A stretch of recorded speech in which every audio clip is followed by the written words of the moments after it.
هەڵبژاردەی کاراتێ عێراق بە بەشداری حەوت یاریزانیانەی خورماڵ و سێ یاریزانی پێشمەرگەی سلێمانی خۆی بۆ هەردوو پاڵەوانێتی ئاسیا و جیهان کە لە وڵاتەکانی ئۆزباکستان و تورکیا ئەنجام دەدرێت ئامادە دەکات.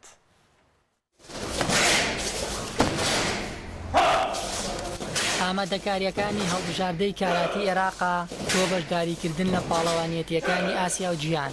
هەڵبژاردەکە بە سەرپەرشتی ڕایەنەری میسری مستەفا عەتاڵ هەفتانە سێڕۆ ڕایەنانەکانی لە شاری سلێمانی ئەنجام دەدات.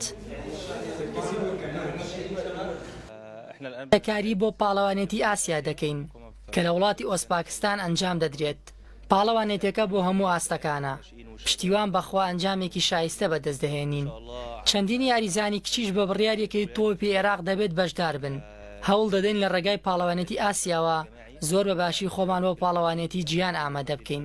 لە هەموو پارێزگەکانی عێراق یاریزانەکان بە دوو قۆناغ هەڵدەبژێرین کە کراوە بە دوو بەش، بەشی باکوور و باشوور. تیایدا یەکەم و دووەم و سێیەمەکان بەشداری پاڵەوانێتەکانی ئاسیا و جیهان دەکەن.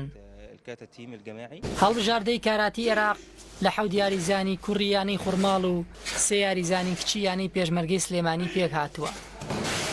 سلام یاریزانی کاراتی خورماڵ الحەمدوللا توانیم پلەی یەکەم بەدەست بێم لە سەراستی عێراق کە لە شاری بەغداد تەسفیات بوو. توانیم لە تەمەنی خواربسیۆک و متەقەدمین پلەی یەکەم بەدەست بێن. ئێستاشە لەگەڵ ڕاهێنەر سەنسێ مستەفا یاری دەرەکەشی کاک ڕابەر بەیەک و تەمرینمان پێکات تقریبەن نزیکەی 8 یاریزان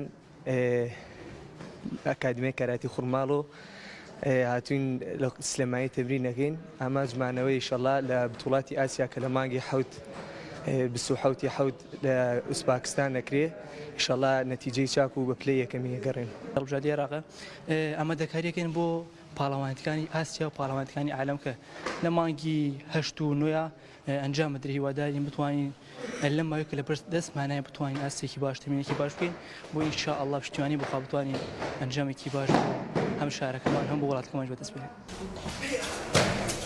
بڕیاریشە لە مانگی 6 هەڵبژاردەکە بۆ کەمپێکی مەشق و ڕایەنان بچێتە دەرەوەی سلێمانی و ئامادەکاریەکی زیاتر بۆ پاڵەوانێتیەکان چڕتر بکاتەوە. من ئەوینا مەش هەمالی لە نادی پێشمەرگە بەشداری متەخەبم کردووە وەکو یاریزانی متەخەب لە سەردەستی مامۆستا مستەفا عەتاڵ تەمرینەکەین ئینشەڵا بۆ پاڵەوانێتی بە نەتیجەی بەرز ئینشەڵا. کوکتانی نادی پێشمەرگە شانبەشانی کوڕان هەڵبژاردەی عێراقین بۆ بتۆڵی ئاسیا و عالەم. دەستهێنانی باشترین نەتیجە بۆ عێراق و کوردستان و نادی پێشمەرگە. بڕیارە هەڵبژاردەکە لە مانگی 7 ئەمساڵ بەشداری لە پاڵەوانێتیەک لە وڵاتی ئۆزباکستان بۆ ئاستەکانی خوار 21 ساڵ و لاوان و تازە پێگەیشتوان بکات. دواتر لە مانگی دا ئامادەکاری بۆ پاڵەوانێتێکی دیکە لە وڵاتی تورکیا کات.